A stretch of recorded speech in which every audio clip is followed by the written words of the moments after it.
تفسیر ضیاء القرآن جلد نمبر 5 30واں پارہ سورۃ التکویر مکیہ بسم اللہ الرحمن الرحیم۔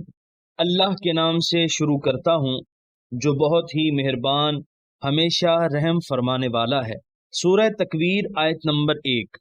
اذا الشمس کورت، ترجمہ یاد کرو جب سورج لپیٹ دیا جائے گا۔ سورہ تکویر آیت نمبر 1 کی تفسیر۔ وقوع قیامت کے وقت جو ہولناک تغیرات رونما ہوں گے ان کا ذکر کیا جا رہا ہے تاکہ لوگ خواب غفلت سے آنکھیں کھولیں، اللہ تعالیٰ کی اطاعت و فرما برداری اختیار کریں تاکہ اس روز انہیں اپنے اعمال پر پریشانی اور پشیمانی کا سامنا نہ کرنا پڑے۔ نظام شمسی میں آفتاب کی اہمیت کسی سے مخفی نہیں۔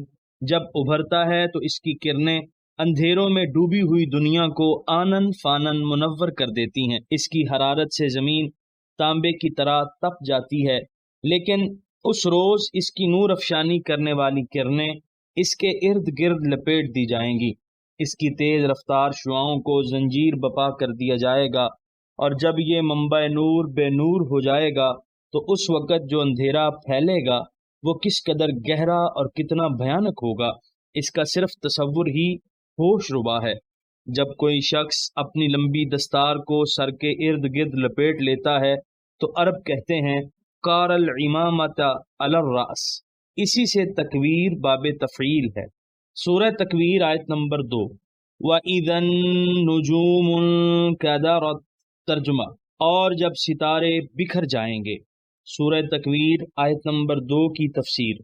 سورج کے بعد ستاروں کی حالت زار بیان کی جا رہی ہے کہ وہ تیزی سے ٹوٹ ٹوٹ کر بکھر جائیں گے۔ ان قدر ٹوٹنا وہ قانون کشش جو ہر ایک ستارے کو اپنے مقام پر اور ہر ایک سیارے کو اپنے مدار میں روکے ہوئے ہے، وہ قانون منسوخ کر دیا جائے گا۔ ستارے اپنی اپنی جگہ سے ٹوٹ کر بکھر جائیں گے۔ بعض نے ان قدرت کا معنی مقدر ہونا، بے نور ہونا کیا ہے، یعنی ستاروں کی چمک ختم ہو جائے گی۔ سورہ تکویر آیت نمبر 3۔ وَإِذَا الْجِبَالُ سُيِّرَتْ، ترجمہ اور جب پہاڑوں کو اکھیڑ دیا جائے گا۔ سورہ تکویر آیت نمبر 3 کی تفسیر۔ اسی طرح کشش ثقل بھی فنا ہو جائے گی، پہاڑوں کا وزن باقی نہیں رہے گا۔ ہوا کے جھونکے روئی کے گالوں کی طرح انہیں فضا میں اڑانے لگیں گے۔ انجام کار ان کا نام و نشان بھی باقی نہیں رہے گا۔ سورہ تکویر آیت نمبر 4۔ وَإِذَا الْعِشَارُ عُطِّلَتْ، ترجمہ اور جب 10 ماہ کی گابھن اونٹنیاں چھٹی پھریں گی۔ سورہ تکویر آیت نمبر 4 کی تفسیر۔ عشار اس گابھن اونٹنی کو کہتے ہیں جس کو 10واں مہینہ ہو اور وہ جلد ہی ایک بچے کو جنم دینے کے ساتھ شیردار ہونے والی ہو۔ اہل عرب کو ویسے ہی اونٹ بڑے عزیز ہوتے ہیں، خصوصاً وہ اونٹنی جس کے حمل کو 10 ماہ گزر چکے ہوں۔ ان کے نزدیک وہ متاع گراں بہا شمار ہوتی ہے، وہ اس کی حفاظت اور رکھوالی پوری توجہ سے کرتے ہیں۔ لیکن قیامت کے روز لوگوں کی بدحواسی کا یہ حال ہوگا کہ ایسی قیمتی چیز کا بھی کوئی پرسان حال نہ ہوگا، ہر ایک کو اپنی جان کی پڑی ہوگی۔ سورہ تکویر آیت نمبر 5۔ وَإِذَا الْوُحُوشُ حُشِرَتْ، ترجمہ اور جب وحشی جانور یکجا کر دیے جائیں گے۔ سورہ تکویر آیت نمبر 5 کی تفسیر۔ صرف انسان ہی بدحواس نہ ہوں گے بلکہ جنگلی جانور جو انسان کی آواز سے بدکتے اور اس کے سائے سے دور بھاگتے ہیں، وہ بھی جنگل بیابان چھوڑ کر شہروں میں آ گھسیں گے۔ نہ کوئی گدھا کسی کو دلتیاں مارے گا، نہ کوئی سانپ کسی کو ڈسے گا، اور نہ کسی شیر کو کسی شکار کو پھاڑنے کی ہوش ہوگی۔ سب دم دبائے اوپر تلے ایک جگہ جمع ہوں گے۔ سورہ تکویر آیت نمبر 6۔ وَإِذَا الْبِحَارُ سُجِّرَتْ، ترجمہ اور جب سمندر بھڑکا دیے جائیں گے۔ سورہ تکویر آیت نمبر 6 کی تفسیر۔ سمندروں میں اس روز پانی کی لہریں نہیں، آگ کے شعلے اٹھ رہے ہوں گے۔ پانی سے شعلوں کا اٹھنا تعجب انگیز معلوم ہوتا ہے، لیکن اگر پانی کے اجزائے ترکیبی پر نظر ڈالی جائے تو تعجب اس پر نہیں ہونا چاہیے کہ اس سے آگ بھڑکے گی، بلکہ حیرت اس پر ہوگی کہ پانی ڈالنے سے آگ بجھ کیوں جاتی ہے۔ پانی دو گیسوں آکسیجن اور ہائیڈروجن کا مرکب ہے۔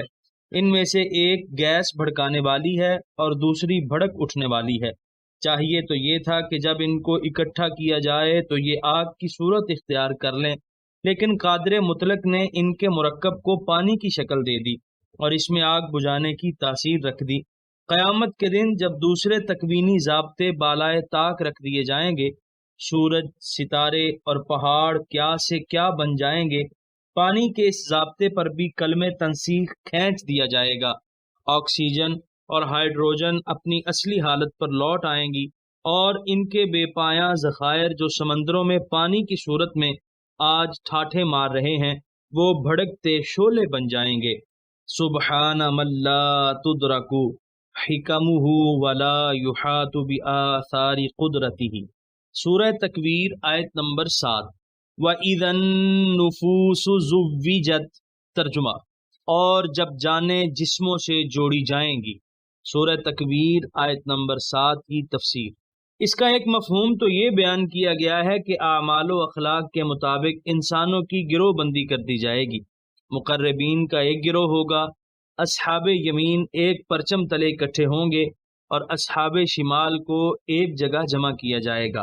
اور اکرمہ سے اس کا یہ معنی منقول ہے، یعنی قیامت کے دن روحوں کو پھر جسموں کے ساتھ ملا دیا جائے گا۔ سورہ تکویر آیت نمبر 8۔ وَإِذَا الْمَوْءُودَةُ سُئِلَتْ، ترجمہ، اور جب زندہ درگور کی ہوئی بچی سے پوچھا جائے گا۔ سورہ تکویر آیت نمبر 9۔ بِأَيِّ ذَنبٍ قُتِلَتْ، ترجمہ، کہ وہ کس گناہ کے باعث ماری گئی۔ سورہ تکویر آیت نمبر 8 اور 9 کی تفسیر۔ عہد جاہلیت میں کئی قبیح اور سنگ دلانہ رسمیں رائج تھیں جنہیں وہ بڑے شرح صدر سے انجام دیا کرتے تھے۔ انہی غیر انسانی رسوم سے ایک یہ بھی تھی کہ وہ اپنی بیٹیوں کو زندہ درگور کر دیا کرتے تھے۔ اس پر غمزدہ یا پشیمان ہونے کے بجائے وہ فخر و مباحات کا اظہار کیا کرتے تھے۔ اس ظالمانہ حرکت کے آغاز کی وجہ یہ بیان کی گئی ہے کہ ایک دفعہ ربیہ قبیلے پر ان کے دشمنوں نے شب خون مارا اور ربیہ کے ایک سردار کی بیٹی کو وہ اٹھا کر لے گئے۔ جب دونوں قبیلوں کے درمیان صلح ہو گئی تو اس لڑکی کو بھی واپس کر دیا اور اسے اختیار دیا گیا کہ چاہے اپنے باپ کے پاس رہے اور چاہے تو اسیری میں جس کے ساتھ رہی تھی اس کے پاس واپس چلی جائے۔ اس نے اس شخص کے پاس جانا پسند کیا۔ اس کے باپ کو بڑا غصہ آیا اور اس نے اپنے قبیلے میں یہ رسم جاری کر دی کہ جب کسی کے ہاں بچی پیدا ہو تو اس کو زندہ زمین میں دبا دیا جائے تاکہ آئندہ ان کی ایسی رسوائی نہ ہو۔ آہستہ آہستہ دوسرے قبائل میں بھی یہ رواج مقبولیت اختیار کرتا گیا اور اس کی کئی وجوہات تھیں۔ عام اہل عرب کی معاشی حالت بڑی خستہ ہوتی تھی۔ بچیوں کو پالنا، جوان کرنا، پھر ان کی شادی کرنا وہ اپنے لیے ناقابل برداشت بوجھ تصور کرتے تھے، اس لیے ان کو بچپن میں ہی ٹھکانے لگا دیا کرتے تھے۔ قبائل میں باہمی کشت و خون روز مرہ کا معمول تھا۔ لڑکے جوان ہو کر ایسی لڑائیوں میں ان کا ہاتھ بٹاتے، لڑکیاں لڑائیوں میں بھی شرکت نہ کر سکتیں اور پھر ان کو دشمن کی دستبرد سے بچانے کے لیے بھی انہیں کافی تردد کرنا پڑتا، اس لیے وہ ان کو زندہ رکھنا اپنے لیے وبال جان سمجھتے۔ ان کی جاہلانہ نخوت بھی اس کا ایک سبب تھی۔ وہ کسی کو اپنا داماد بنانا اپنی توہین سمجھتے تھے۔ اس سے بچنے کا یہی آسان طریقہ تھا کہ نہ بچی زندہ ہو، نہ اسے بیاہا جائے اور نہ کوئی ان کا داماد بنے۔ وجوہات اگرچہ مختلف اور متعدد تھیں، لیکن یہ ظالمانہ رسم عرب کے جاہلی معاشرے میں اپنے پنجے بہت گہرے گاڑ چکی تھی۔ عام طور پر اسے کوئی معیوب چیز یا ظلم بھی نہ سمجھا جاتا۔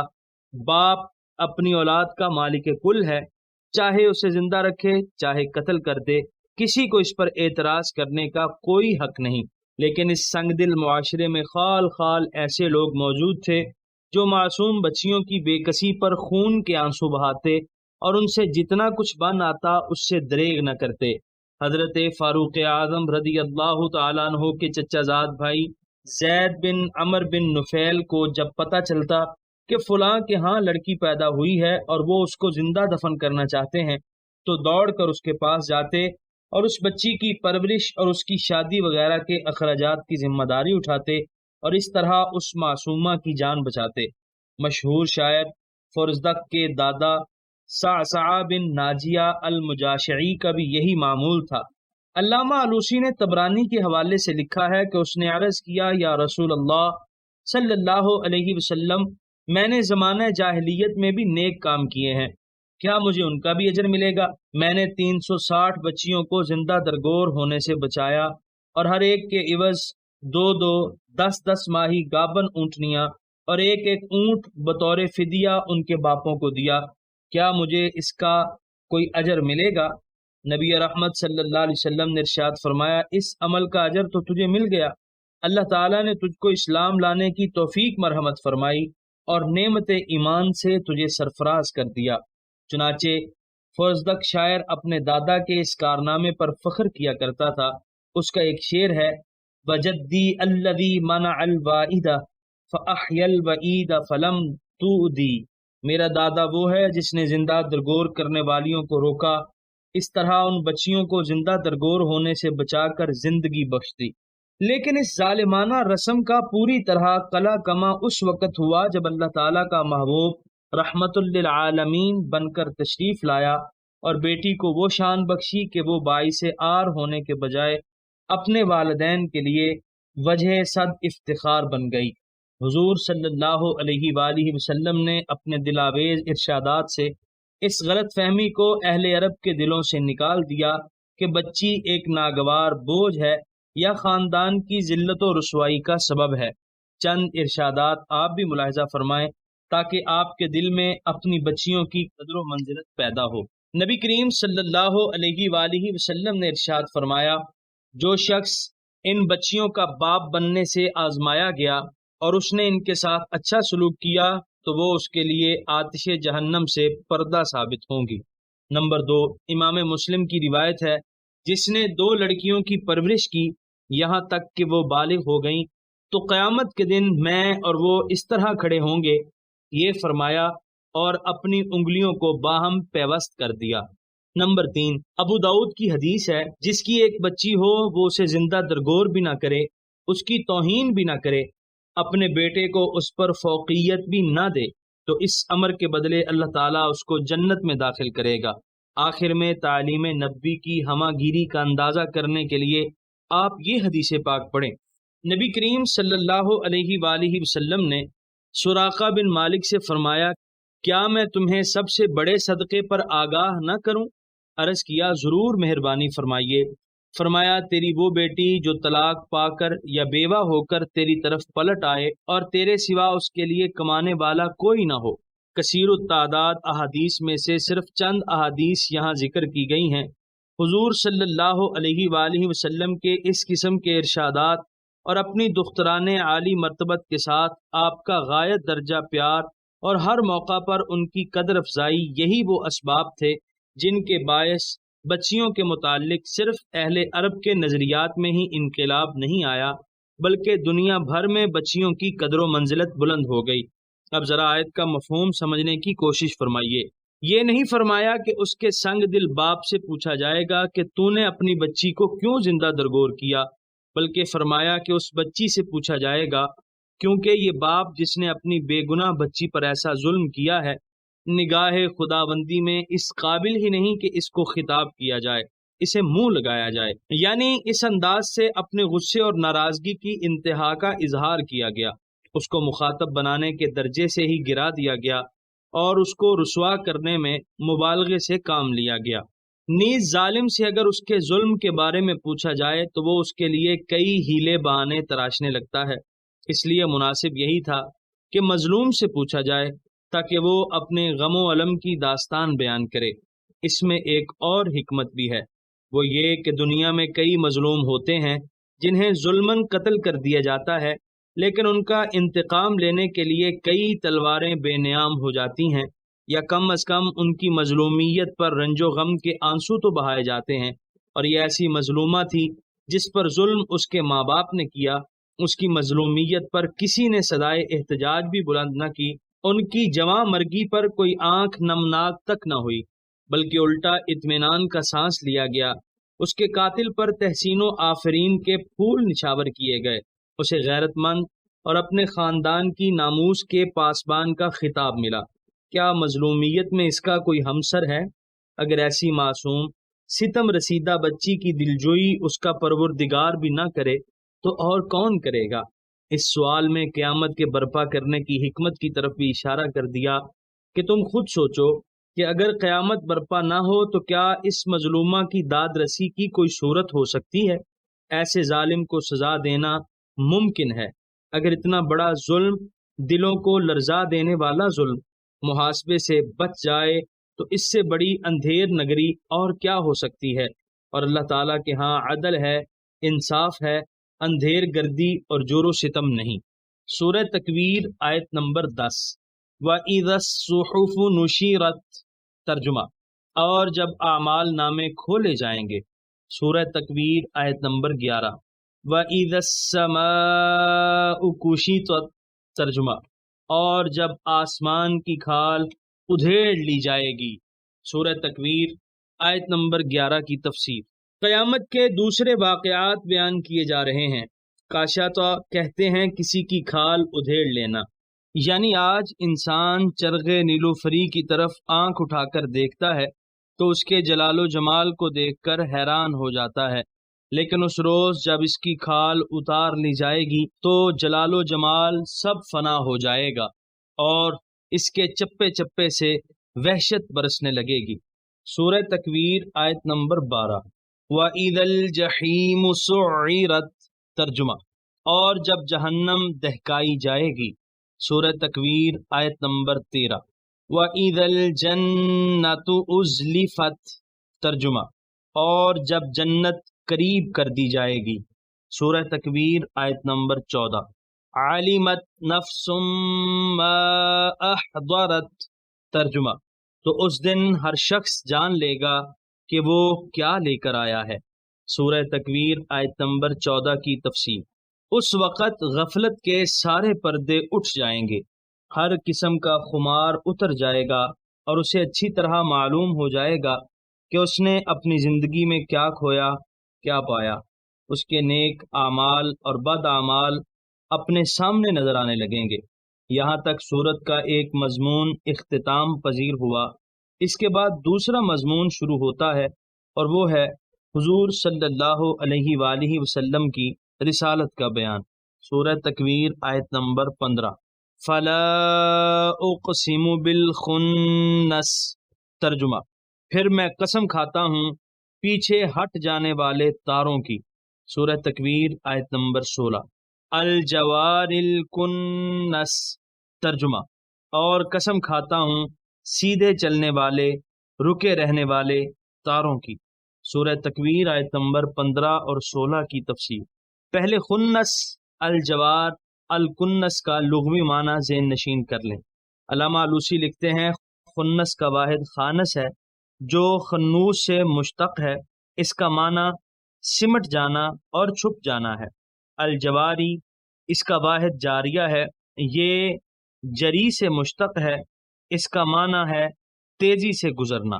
الکنس اس کا واحد کانس اور کانسہ ہے، یہ کانس الوحش سے ماخوذ ہے، اس کا معنی ہے کہ جنگلی جانور اپنے ٹھکانے میں داخل ہو گیا۔ اب ان الفاظ سے کیا مراد ہے؟ تو سیدنا علی کرم اللہ وجہہ سے مروی ہے کہ آپ نے فرمایا اس سے تمام ستارے مراد ہیں۔ اس کی وجہ تسمیہ یہ بیان کی گئی ہے کیونکہ وہ دن کے وقت آنکھوں سے چھپ جاتے ہیں، اس لیے انہیں خنس کہا، اور رات کے وقت اپنی اپنی جگہ پر نمودار ہو جاتے ہیں، اس لیے انہیں کنس کہا۔ ابن ابی حاتم نے سیدنا علی مرتضی رضی اللہ تعالی عنہ سے یہ قول بھی نقل کیا ہے کہ زحل، عطارد، مشتری، مریخ اور زہرہ کہ آپ نے فرمایا ان سے یہ 5 ستارے مراد ہیں۔ ان کو نجوم متحیرہ بھی کہتے ہیں کیونکہ ان کی رفتار کا حال یکساں نہیں ہوتا بلکہ مختلف ہوا کرتا ہے۔ کبھی تو انہیں دیکھتا ہے کہ وہ ایک سمت کی طرف جا رہے ہیں، پھر وہ اس کے برعکس دوسری سمت کی طرف لوٹتے ہیں، کبھی وہ متحرک ہو جاتے ہیں اور کبھی وہ ٹھہرے ہوئے معلوم ہوتے ہیں۔ اس صورت میں خنس کا معنی رواجع یعنی پیچھے پلٹنے والے ہوگا اور کنس کا معنی اپنے مغیب میں چھپ جانا۔ واللہ تعالی اعلم بالصواب۔ سورہ تکویر آیت نمبر 17۔ واللیل اذا عسعس، ترجمہ، اور رات کی جب وہ رخصت ہونے لگے۔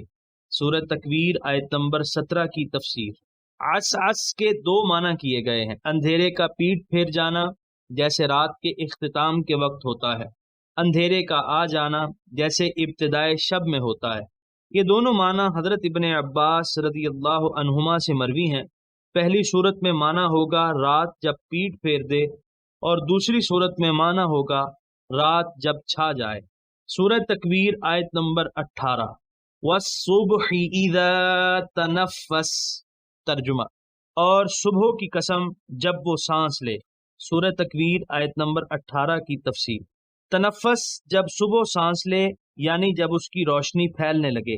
زمخشری کہتے ہیں اس کی وجہ یہ ہے کہ جب صبح طلوع ہوتی ہے تو نسیم صبح چلنے لگتی ہے۔ سورہ تکویر آیت نمبر 19۔ انہ لقول رسول کریم، ترجمہ، کہ یہ قرآن ایک معزز قاصد کا لایا ہوا قول ہے۔ سورہ تکویر آیت نمبر 19 کی تفسیر۔ یہ 5 قسمیں کھانے کے بعد فرمایا تمہارا یہ کہنا سراسر باطل ہے کہ یہ قرآن حضور صلی اللہ علیہ وسلم خود گھڑتے ہیں یا کسی انسان سے سیکھ کر لوگوں کو سناتے ہیں، بلکہ یہ وہ کلام ہے جو ایک محترم قاصد لے کر آیا ہے۔ اس سے مراد جبرائیل امین ہے۔ ان کی چند اور صفات بھی بیان کر دیں کہ وہ بڑے طاقتور ہیں، مالک عرش کی جناب میں ان کا مرتبہ بڑا بلند ہے، اور تمام ملائکہ ان کے حکم کی تعمیل کرتے ہیں، اور ان کی امانت میں کسی کو ادنا وہمہ تک بھی نہیں۔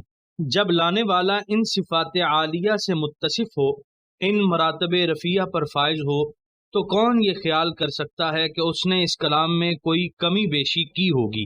سورہ تکویر آیت نمبر 20۔ ذی قوت عند ذی العرش مکین، ترجمہ، جو قوت والا ہے مالک عرش کے ہاں عزت والا ہے۔ سورہ تکویر آیت نمبر 21۔ مطاع ثم امین، ترجمہ، سب فرشتوں کا سردار اور وہاں کا امین ہے۔ سورہ تکویر آیت نمبر 22۔ وما صاحبکم بمجنون، ترجمہ، اور تمہارا یہ ساتھی کوئی مجنون تو نہیں۔ سورہ تکویر آیت نمبر 22 کی تفسیر۔ لانے والے کی شان بیان کرنے کے بعد اب اس ذات اقدس و اطہر کا ذکر ہو رہا ہے جس کے پاس جبرائیل یہ کلام لے کر آیا۔ فرمایا وہ کوئی اجنبی نہیں ہے جس کی گزشتہ زندگی سے تم بے خبر ہو، جس کی سیرت و کردار کا تمہیں تجربہ نہ ہو۔ اعلان نبوت سے پہلے 40 سال کا عرصہ انہوں نے تمہارے ساتھ بسر کیا ہے، زندگی کی مختلف منزلیں انہوں نے تمہاری آنکھوں کے سامنے طے کی ہیں۔ تم ان کی دیانت، پاک بازی، اولوالعزمی اور دانائی کے خود گواہ ہو۔ تم ہوش و حواس میں ہوتے ہوئے ان کو مجنون کہنے کی جرت نہیں کر سکتے۔ سورہ تکویر آیت نمبر 23۔ وَلَقَدْ رَآهُ بِالْأُفُقِ الْمُبِينِ، ترجمہ، اور بلا شبہ اس نے اس قاصد کو دیکھا ہے روشن کنارے پر۔ سورہ تکویر آیت نمبر 23 کی تفسیر۔ پھر جو فرشتہ ان کے پاس اللہ تعالیٰ کا پیغام لے کر آتا ہے وہ بھی ان کا جانا پہچانا ہے۔ انہوں نے دن کی روشنی میں آسمان کے افق پر ان کو اپنی آنکھوں سے دیکھا ہے، اس لیے انہیں اس کے بارے میں کوئی غلط فہمی نہیں کہ یہ اللہ تعالیٰ کا کلام ہے۔ جس معزز فرشتے جس کو وہ اچھی طرح پہچانتے ہیں لے کر ان پر نازل ہوا ہے، اس لیے انہیں اس کے بارے میں کوئی غلط فہمی نہیں کہ یہ اللہ تعالیٰ کا کلام ہے، جسے معزز فرشتہ جس کو وہ اچھی طرح پہچانتے ہیں لے کر ان پر نازل ہوا ہے۔ سورہ تکویر آیت نمبر 24۔ وَمَا هُوَ عَلَى الْغَيْبِ بِضَنِينٍ، ترجمہ، اور یہ نبی غیب بتانے میں ذرا بخیل نہیں۔ سورہ تکویر آیت نمبر 24 کی تفسیر۔ تمہارا انہیں کاہن کہنا سراسر زیادتی ہے۔ کاہن کے پاس تو غیب کا علم ہوتا ہی نہیں، اور جو کسی قیاس آرائی یا ظن و تخمین کی بنا پر وہ کچھ جانتا ہے اس کو بتانے کے لیے تیار نہیں ہوتا جب تک اس کی منتیں سماجتیں نہ کی جائیں اور اس کا منہ مانگا نذرانہ پیش نہ کیا جائے، وہ منہ سے کچھ اگلتا ہی نہیں۔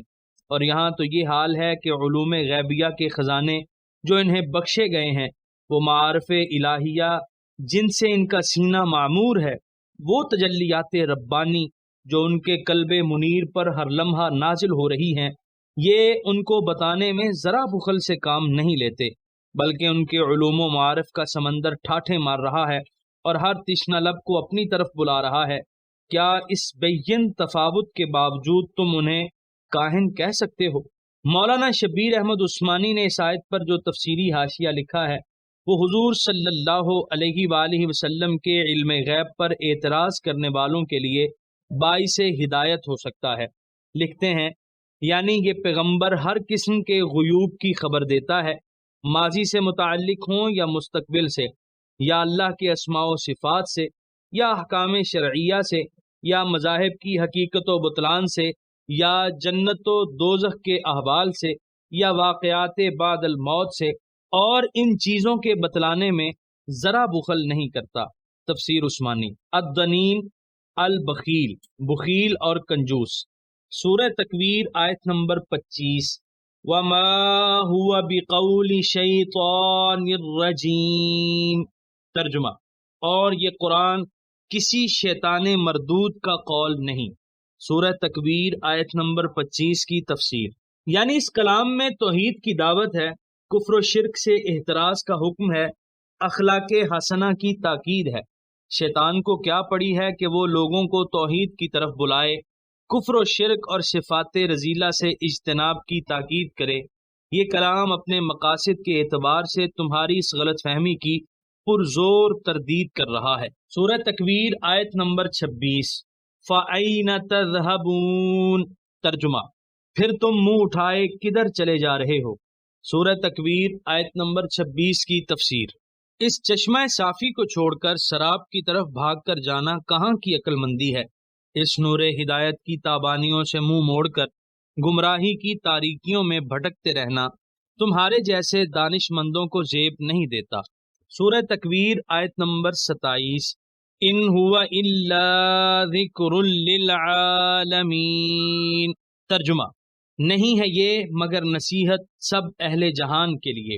سورہ تکویر آیت نمبر 27 کی تفسیر، جس طرح اس کو نازل کرنے والا رب العالمین ہے اور وہ جس پر یہ نازل ہوا وہ رحمت للعالمین ہے، اسی طرح یہ کتاب بھی ذکر للعالمین ہے، زمان و مکان کی حد بندیوں سے آزاد ہے، تمام بنی نوع انسان کے لیے قیامت تک کے لیے رشد و ہدایت کا چمکتا ہوا آفتاب ہے۔